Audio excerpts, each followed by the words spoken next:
افسانہ سمے کا بندھن میں ممتاز مفتی کی صناعی اور جادوگری کھل کر سامنے آتی ہے۔ اس میں نفسیاتی پہلو بہت نمایاں ہے۔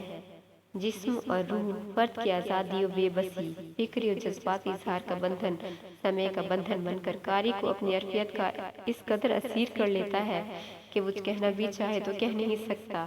نائکا اپنی شاگرد سے کہتی ہے کہ اپنا سمے پہچان سنہرے، اپنے سمے سے باہر نہ نکل، جو نکلی تو بھٹک جائے گی۔ دیکھو اس کے سمے کے نیڑے نیڑے بھی ایسا گیت نہ گانا جو اسے پکارتے، وجن نہ چھیڑنا، ڈرو کہیں وہ تمہاری پکار سن کر ہنکارا نہ بھر دے۔ سننے اور پڑھنے والے کے لیے سب کچھ بس ایک وہم اور بے جا حد بندی ہے جس کو نفسیاتی مسئلہ یا کوئی خود ساختہ بیماری کہا جا سکتا ہے، لیکن افسانے کے بعد کے حقائق و نتائج نائکا کی بات کو سچ ثابت کرتے ہیں۔ جب سنہرے محفل میں گاتی ہے تو ہر کوئی محفل میں بھیگ جاتا ہے، کسی کو ہوش نہیں رہتا، اور سنہرے کو روکنے والی نائکا بھی وہاں نہیں ہوتی۔ سنہرے گاتی ہے، خواجہ پیا موری رنگ دے چنریا، ایسی بھی رنگ دے رنگ نہ چھوٹے، دھوبیا دھوئے جائے ساری عمریا۔ تو اس کے بعد اسے یہ سب گیت گانا چھوڑنا پڑتا ہے۔ اس کا نہ سر لگتا ہے نہ تال ملتی ہے، اور بقول افسانہ نگار کسی بات میں چت نہیں لگتا، لہٰذا نائکا اسے کسی رئیس کے ساتھ بیاہ دیتی ہے، کیونکہ اب وہ بیٹھک میں بیٹھنے لائق نہیں رہتی۔ لیکن وہاں بھی کچھ عرصے بعد اس کا شوہر وفات پا جاتا ہے تو وہ گمسم رہتی ہے اور خواجہ پیا کو پکارتی رہتی ہے اور پوچھتی ہے کہ میرا جیون کسی کام آیا۔ ایک دن گاؤں میں دو جوگی آتے ہیں۔ سنہرے ان سے مل کر وجہ پوچھنا چاہتی ہے، لیکن جب وہ ان کو دیکھتی ہے تو حیران رہ جاتی ہے کہ وہ اس کا استاد ہی ہوتا ہے جسے اس رات کے بعد جوگی بننا پڑتا ہے، کیونکہ انہوں نے اس کے سمے میں پاؤں رکھ دیا تھا۔ ممتاز مفتی کا افسانہ ساری بات ایک نفسیاتی افسانہ ہے، اس میں ایک نفسیاتی کہانی ہے۔ اس افسانے میں وہ نفسیاتی الجھنیں پیش کی گئی ہیں جو آج کے مادی دور کے کھوکھلے پن اور جھوٹ کی پیداوار ہے۔ انسان جس تصادم کا شکار ہے، اس نے اسے ذہنی، جذباتی، باطنی اور نفسیاتی طور پر توڑ پھوڑ کر رکھ دیا ہے، اور وہ خود اذیتی کا شکار ہو کر اپنی ہی ذات کو انتقام کا نشانہ بناتا ہے۔ یہ پلاسٹک کلچر گھرانے کی عام خدوخال کی لڑکی آمنہ کی کہانی ہے، جس کے والدین براڈ مائنڈڈ ہونے کے ناطے وقت سے پہلے ہی اپنی بیٹی کے لیے رشتہ کی تلاش شروع کر دیتے ہیں، اور محلے میں آنے والے ہر گھر جاتے ہیں تاکہ انہیں کوئی امیر اور قابل لڑکا اپنے جال میں پھنسانے کا موقع ملے۔ اقتباس ملاحظہ ہو، وہ بڑے اہتمام سے ہر نوبات کے گھر سوشل وزٹ کرتے۔ آمنہ ایک ہینڈسم لڑکے امان سے محبت، یا یوں کہہ لیں کہ اسے قربانی کے بکرے کے طور پر پسند کر لیتی ہے۔ اس کے ماں باپ بھی اس میں راضی ہوتے ہیں، لیکن ایک دن جب وہ امان سے اس بارے میں بات کرتی ہے تو وہ اسے مسترد کر دیتا ہے، بلکہ اس کا مذاق اڑاتا ہے کہ آئینہ دیکھا ہے کبھی؟ اس سے اس کے تن بدن میں آگ لگ جاتی ہے، اور وہ انتقام لینے کی غرض سے اس کے باپ سے نکاح کر لیتی ہے۔ اس کے بعد اسے خوف، انزائٹی اور ڈپریشن کا مسئلہ ہو جاتا ہے۔ وہ جس بھی ڈاکٹر سے مشورہ کرتی ہے وہ اس سے پوچھتے ہیں کہ کیا کوئی ایڈیشنل افیئر ہے کیا، اور پھر کہتے ہیں کہ ساری بات بتاؤ۔ وہ ساری بات بتانے سے قاصر ہے۔ اقتباس ملاحظہ ہو، یہ ڈاکٹر نہیں سمجھے گا، میری بات اس کی سمجھ میں نہیں آتی، بار بار کہتی ہوں ڈاکٹر مجھ پر خوف طاری ہے، کوئی ایسی دوا دیجیے کہ یہ دور ہو جائے یا ٹینشن میں کمی آ جائے۔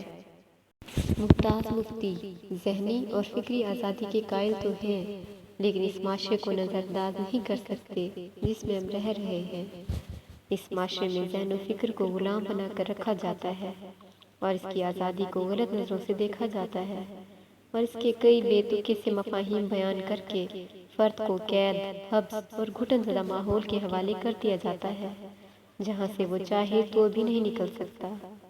انسانی نفسیات کے نفس شناس ممتاز مفتی اس قید کو پنجرے میں بند طوطے کی مانند سمجھتے ہیں، جس میں طوطا پھڑپڑاتا یا تو جان سے ہاتھ دھو بیٹھتا ہے یا پھر وہ شوخی اور زندگی سے پیار کرنا بھول جاتا ہے۔ اس کی بہترین مثال افسانہ سیانی ہے۔ اس کا مرکز کردار ساحرہ ہے۔ وہ جب بیاہ کر آتی ہے تو وہ اس گاؤں کے رواج کے مطابق نہ تو گھونگھٹ نکالتی ہے اور نہ ہی شرماتی ہے، بلکہ اپنے بیاہ میں خوب ناچتی ہے۔ دوسری عورتیں بڑی حیرت سے اس کا تذکرہ کرتی ہیں۔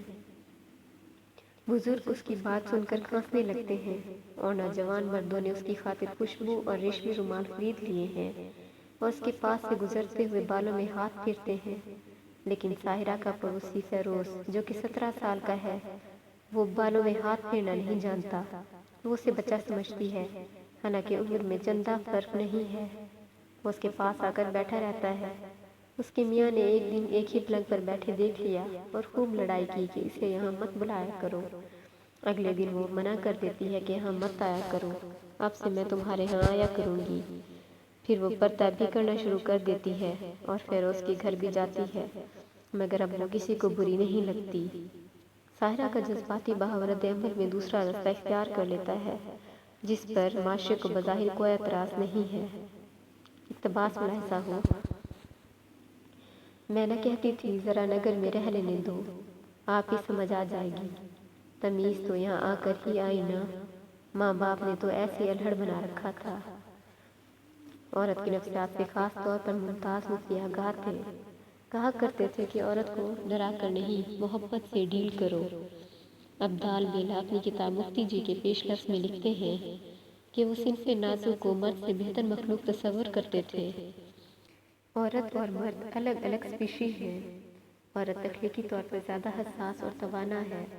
ان کا حکم تھا کہ عورت کو ڈرانا نہیں، اس سے تخلیقی کام خدا بھی لیتا ہے، تم بھی لو۔ ممتاز مفتی اس معاشرے اور اس کے افراد دونوں کے نفس شناس تھے۔ اس معاشرے میں تعریف تو اسی عورت کی ہوتی ہے جو اپنی جبلتوں کا گلا گھونٹ کر رکھتی ہے، مرد کی عزت کرتی ہے، اس کی ہاں میں ہاں اور نہ میں نہ کرتی ہے، روایت کو گلے لگائے، جدت سے نہ بلد، سگھڑ گھر کا کام کاج سنبھالے، گھر سے باہر منہ نہ نکالے، مگر محبوبہ وہ بنتی ہے جو شوخ و چنچل کام کاج سے آری اور نخرے دکھانے میں ماہر ہو۔ ممتاز مفتی کا افسانہ آپا اسی نکتے پر محیط ہے۔ اس میں آپا اپنے جذبات کو چھپائے رکھنے والی ہے، لیکن اس مہمان کے آنے سے اس کے دبے ہوئے جذبات بھی خود کھل اٹھتے ہیں۔ اسی کی پسند کا کھانے میں میٹھا زیادہ اور سلاد کا آئے روز بننا، یہی اس کے جذبات کا اظہار ہے۔ لیکن جب اسے اپنے محبوب کی ساجو سے شادی کا پتہ چلتا ہے تو اس کے جذبات بہت مجروح ہوتے ہیں۔